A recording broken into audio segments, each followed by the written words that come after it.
नमस्कार मंडळी, मी विकास विषय स्वागत आहे तुमचं आपल्या आजच्या नवीन व्हिडिओमध्ये। आज आपण आलेलो आहे जिथे 1 2 नव्हे तर 12 ज्योतिर्लिंग आहेत। असे 12 ज्योतिर्लिंग आपण बघणार आहेत आपण एकाच व्हिडिओमध्ये। तर व्हिडिओ कंटिन्यू करा, तुम्हाला दाखवतो 12 ज्योतिर्लिंग।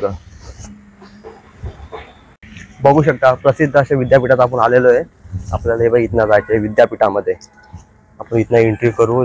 इथे ना श्रावण महिन्यामध्ये खूप गर्दी असते। श्रावण महिन्यामध्ये सोमवारी पण गर्दी असते भरपूर। एरवी नसते गर्दी एवढी काय, पण श्रावण महिन्यामध्ये सोमवारी महाशिवरात्रीला मोठा सण होतो। प्रसिद्ध असं विद्यापीठ आहे बघा। स्टार्टिंगला इथं हात पाय धुण्यासाठी सोय केलेली आहे आणि बाजूलाच एक मारुती रायाचं मंदिर आहे। ते मारुती रायाचं दर्शन घेऊन आपण ना आता तर विद्यापीठात जाऊ आतमध्ये। इथं खूप चिकट झालेलं आहे त्यामुळे आपण साईडून जाऊ जरा, कारण की खूप चिकट झालं आहे। आत कोण दिसत नाही, तर फक्त 2 व्यक्ती बसलेले आहेत। पूर्ण खाली दिसते जागा। तर आपण जाऊ। डॉगेश बाई येते। अरे बापरे, इथे बंद आहे। 1 मिनिट, आपण डोर खोलू। आतमध्ये कोणच नाही, डोर लॉक होतं। ते लॉक म्हणजे सेटर लावून ठेवलेलं आहे, पण आपण आलो आतमध्ये डायरेक्ट। आपल्याला दर्शन घ्यायचं होतं। बघू शकता इथं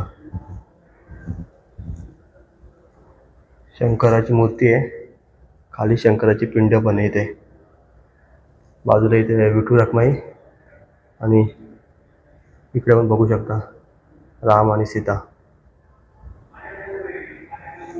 एकाच फ्रेम मध्ये सर्व आपल्या इथे बघायला भेटतात।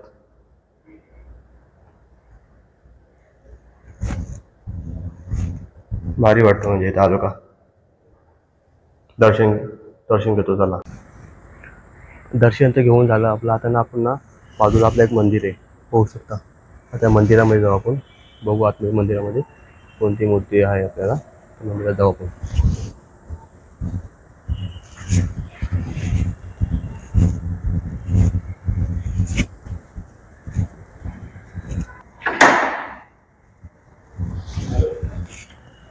मंदिरात प्रवेश केल्यानंतर ना पहिले आपल्याला शंकराची पिंड लागते। शंकराच्या पिंडीनंतर बघू शकता इथं देवीची मूर्ती भेटते आपल्याला बघायला। त्यानंतर इथं गणनाथ बोट आहे, तर देवीची मूर्ती आहे। त्यानंतर इथं समोर येताना तुम्हाला बघायला भेटतं शंकराचार्य महाराज। शंकराचार्य महाराज हे त्यांची मूर्ती आहे। इथं दत्ताची मूर्ती आहे, कृष्णाची मूर्ती आहे। दत्ताची मूर्ती, कृष्णाची मूर्ती नंतर इथू शकता तुम्ही मोहनानंद गिरी महाराजांची मूर्ती आहे समोर। मोहनानंद गिरी महाराज इथे। त्यानंतर बघू शकता इथे देवींच्या मूर्ती आहेत। परत देवींच्या मूर्तीनंतर इथं ज्ञानेश्वर माऊलींची मूर्ती बघायला भेटते। अशा प्रकारे या मंदिरामध्ये सर्व मूर्त्या लावलेल्या आहेत। छोटं मंदिर आहे, मंदिर एकदम छान आहे। बघू शकता मंदिराचा कलर वगैरे कसा आहे। तर आता बघितलं असेल तुम्हाला। आता ना मी जे बघायचं शेवटला आपल्याला बघायचं होतं मेन महत्त्वाचं, ते तुम्हाला दाखवतो। चला आता 12 ज्योतिर्लिंग बघायला भेटेल तुम्हाला बोललो होतं त्याप्रमाणे तुम्हाला आता मी दाखवतो 12 ज्योतिर्लिंग। काय मागायचे 12 ज्योतिर्लिंग बघा। दिव्य द्वादश 12 ज्योतिर्लिंग धाम आहे, होऊ शकता। ते तुम्हाला दाखवतो 12 ज्योतिर्लिंग। स्टार्टिंगला आपण आलो ना का आपल्याला लागते नंदी महाराज। नंदी महाराजांचं दर्शन घेतात तुम्ही बघू शकता। पूर्ण 12 ज्योतिर्लिंग आहे तिथे। हे सर्व 12 ज्योतिर्लिंग आहे तिथे आपल्याला बघायला भेटतात। तुम्हाला दाखवतो मी बघा। लिंगापैकी पहिलं दर्शन होतं आपल्याला सोमनाथांचं। सोमनाथांचं दर्शन बघू शकता इथे। ही सोमनाथाची पिंड आहे, बरोबर। सोमनाथाची पिंड बघितल्यानंतर आपण बाजूला येतो मल्लिकार्जुन आहे। मल्लिकार्जुनची ही पिंड मल्लिकार्जुन दर्शन झाल्यानंतर आपण येतो महाकालेश्वर। महाकालेश्वर 3 नंबरला येतो। 3 नंबरला महाकालेश्वरांचं दर्शन घेतल्यानंतर मग आपण बाजूला येतो ओंकारेश्वर। 4 नंबरला येतो ओंकारेश्वर। हे ओंकारेश्वर आहे। ओंकारेश्वरचं दर्शन झाल्यानंतर आपण 5 नंबरला येतो वैद्यनाथांचं दर्शन आपण घेतो। वैद्यनाथाचं दर्शन घेतल्यानंतर आपण येतो 6 नंबरला भीमाशंकरचं दर्शन घेतो आपण। भीमाशंकर घेतलं बाजूलाच कासव महाराज आणि नंदी महाराज बघायला भेटतात आपल्याला। कासव महाराज आणि नंदी महाराजांचं दर्शन घेतल्यानंतर आपल्याला 7 नंबरला भेटतो बघायला रामेश्वर. रामेश्वराचं दर्शन घेतो आपण. तसंच आपल्याला खाली बघायला भेटतो रामेश्वराच्या मागे गणपती बाप्पा. गणपती बाप्पा दर्शन घेतल्यानंतर आपण येतो नागेश्वर. नागेश्वरच्या इथं आपण आल्यानंतर नागेश्वराचं दर्शन घेतल्यानंतर आपल्याला नागेश्वराच्या मागेच आपल्याला भेटते दत्ताची मूर्ती बघायला भेटते आपल्याला. ती मूर्ती दत्ताची मूर्ती आहे. ती मूर्तीचं दर्शन झाल्यानंतर आपण पोहोचतो विश्वनाथामध्ये. विश्वनाथा दर्शन घेतो आपण. विश्वनाथा दर्शन घेतल्यानंतरच आपण बाजूलाच आपल्याला भेटते त्र्यंबकेश्वर बघायला.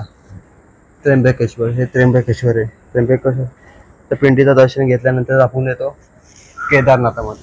केदारनाथ बघू शकता तुम्ही. केदारनाथाचं आपण दर्शन घेतो इथं केदारनाथाच्या पिंडाचं.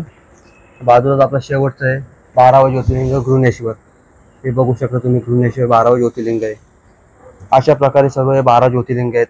तुम्हाला बोललो होतं 12 ज्योतिर्लिंग दाखवतो मी. हे बघू शकता सर्व 12 ज्योतिर्लिंग कशा एका फ्रेममध्ये बघायला भेटतात आपल्या सर्वांना.